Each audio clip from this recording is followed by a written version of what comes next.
Nagsimula na nga ang impeachment hearing ni Vice President Sara Duterte sa Kamara. Isa sa mga inaabangang tatalakayin ang umano'y planong pagpapatalsik ng mga Duterte kay Pangulong Bongbong Marcos base sa kumakalat na sulat umano ng nagpakilalang dating bagman ng bise na si Ramil Madriaga. At para nga sa detalye mula sa Batasang Pambansa, nasa linya ng telepono si Marian Enriquez. Marian, dumating na nga ba dyan si Madriaga?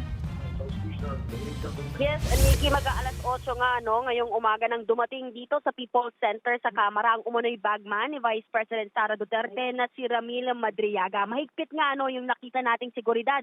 In-escort siya ng mga otoridad mula sa National Bureau of Investigation o NBI at Bureau of Jail Management and Penology at kasama nga doon sa affidavit ni Madriaga kung paano at sino-sino yung pinagbigyan ng confidential funds ni VP Sara at yan nga yung tututukan ng mga kongresista. At pasado nga alas hearing ni Vice President Sara Duterte. Samantala kanina rin nakita natin dumating yung si Attorney Michael Poa na dating tagapagsalita sa DepEd at Chief of Staff ni VP Sara. Kinumpirma niyang hindi makadadalo ang bise at ang ibang miyembro ng defense team.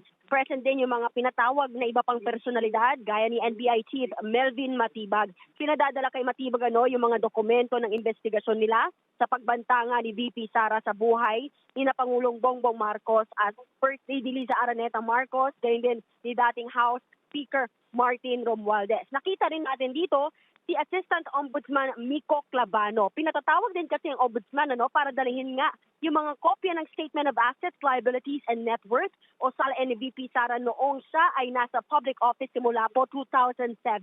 Nauna na rin naghain ng petisyon yung asawa ni VP Sara na si Attorney Mans Carpio. Kahapon po yan sa Quezon City Regional Trial Court. Pinatitigil ni Carpio yung pag-release nga ng mga dokumentong pinasasabtina ng komite. Kabilang kasi doon sa mga pinakukuhang dokumento ng komite ay yung income tax return nilang mag-asawa, gayon din po yung mga financial statements at impormasyon ng kanilang mga negosyo. Git daw ng kampo ni Carpio, nilalabag daw nito yung kanilang right to privacy. Bagay na pinalagan po ni Bicol Soro Party List Representative Terry Ridon. Paglilinaw ni Ridon, yung mga ITR ay public documents. Kumpiyansa si Ridon na ibabasura ng korte ang petisyon ni Carpio. At katatapos lang din, Nikki, nung opening statement ni Justice Committee Chairperson Jervil Luistro. Ayon po sa kanya, 4 na petisyon na ang inihain para ipatigil ang impeachment proceedings ng Kamara laban sa bise. Nilinaw din niyang marinaw sa komite na hindi nila inaagaw ang kapangyarihan ng Senado kung guilty or not guilty ang opisyal.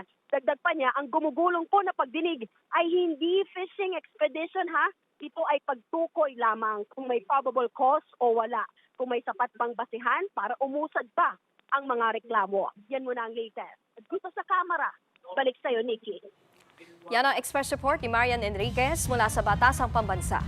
Mga kapatid, Nikki de Guzman po. Para sa pasada ng mga rumaratsyadang balita, mag-follow at mag-subscribe na sa social media pages ng News 5.